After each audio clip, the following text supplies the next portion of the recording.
அஸ்ஸலாமு அலைக்கும். Welcome to my channel crown paradise. இன்றைக்கி நம்ம சேனலில் ரொம்ப சூப்பரான நம்ம அடிக்கடி வீட்டில் செய்யக்கூடிய ஒரு ரெசிபி தான் நம்ம பார்க்க போகிறோம். இட்லி உப்புமா. உப்புமாண்டாவே ரவா சேமியாவில் தான் நம்ம செய்யலாமா அப்படிலாம் இல்லை. அது நம்ம டெய்லிக்கும் யூஸ் பண்ணுற ஒரு ஒரு டிஃபன் ஐட்டத்தை வச்சு இன்னொரு டிஃபன் ஐட்டம் வந்து நம்ம க்ரியேட் பண்ணலான்னா அது வந்து நம்ம இட்லி தான். இட்லியில் வந்து நம்ம நிறைய ரெசிபிஸ் பண்ணலாம்.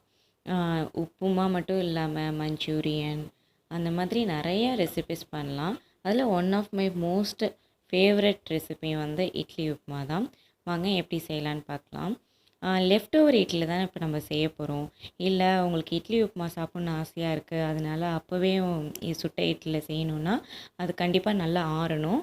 நல்லா ஆறி அது வந்து கொஞ்சம் அந்த ஒரு ஈரப்பதம்லாம் போனதுக்கப்புறம் நீங்கள் இந்த மாதிரி உதிர்த்து நம்ம செய்யலாம். அப்படி இல்லைன்னா நாள் நைட்டு சுட்ட இட்லியில் நீங்கள் நெக்ஸ்ட்டு மார்னிங் பிரேக்ஃபாஸ்ட்டு செய்யலாம் அப்படின்னா அதுக்கு முன்னாடி இட்லியை வந்து கொஞ்சம் ஒரு 3 மினிட்ஸாவது தண்ணியில் நல்லா ஊற வைக்கணும். அப்படி இல்லைன்னா கொஞ்சம் வெதுவெதுப்பான ஹாட் வாட்டரில் லைட்டாக டிப் பண்ணி எடுத்துகிட்டு நல்லா புழிஞ்சிட்டு இந்த மாதிரி உதிரியாக ஆக்கிக்கலாம்.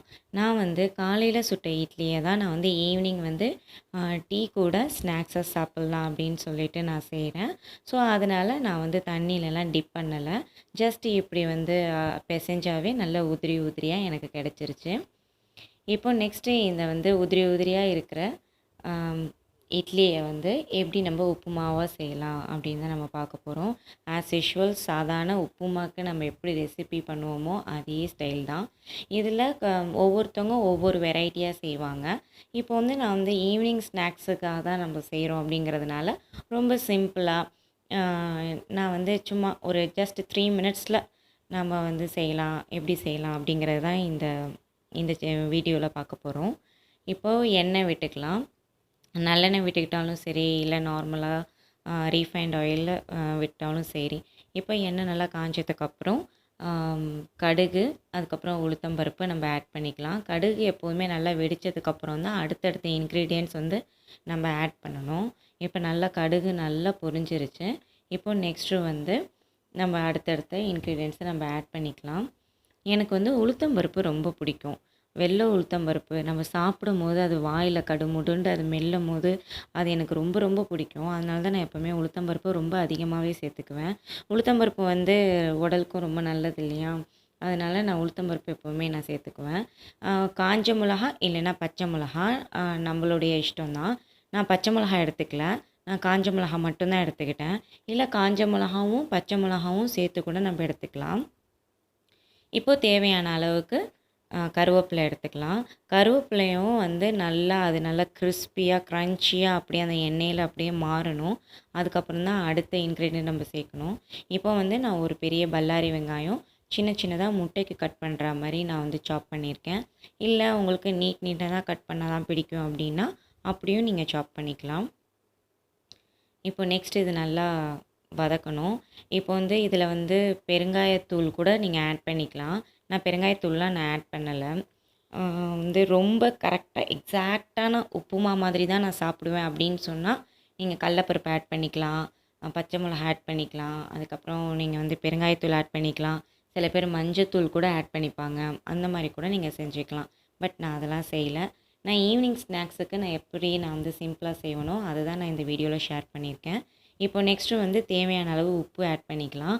ஆல்ரெடி இட்லியில் உப்பு இருக்கும்.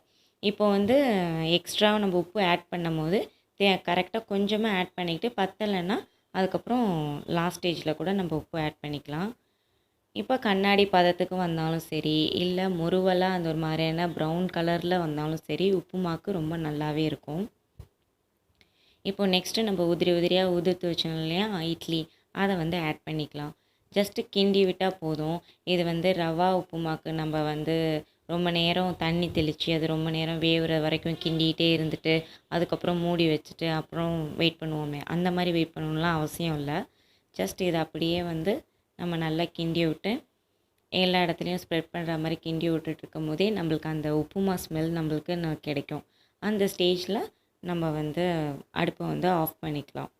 இல்லை ஒன்றும் உங்களுக்கு வந்து செட் ஆகணும், ட்ரையாக இருக்குது அப்படின்னு சொன்னால் நீங்கள் மூடி வச்சிங்கன்னா கொஞ்சம் அதோட வேப்பர்லேயே அது கொஞ்சம் நல்லா ஈரப்பசத்தில் வந்துடும். எனக்கு எப்போதுமே வந்து என்ன இட்லி உப்புமா வந்து ரொம்ப உதிரி உதிரியாக சாப்பிடும்போது அந்த க்ரன்ச்சினஸோடு இருக்கிறது தான் எனக்கு ரொம்ப பிடிக்கும். ஸோ அதனால் நான் வந்து இதை அப்படியே தான் நான் சர்வ் பண்ணுவேன். நான் அது வெயிட் பண்ணலாம் மாட்டேன். ஒரு 5 மினிட்ஸ் வந்து ரெஸ்ட் பண்ணிவிட்டு வைப்போம் அப்படிலாம் கிடையாது.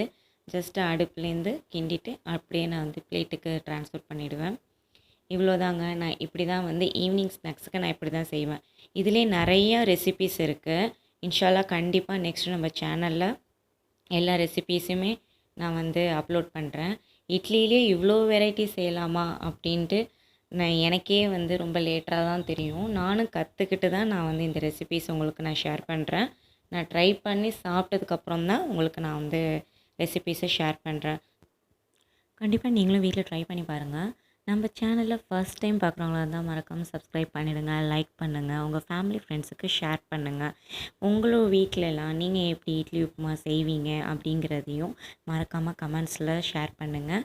தென் எனக்கு ஏதாவது எனி டிப்ஸ் வந்து கொடுக்கலாம் மாதிரி இருந்தாலும் நீங்கள் ஷேர் பண்ணிக்கலாம். தேங்க்ஸ் ஃபார் வாட்சிங்.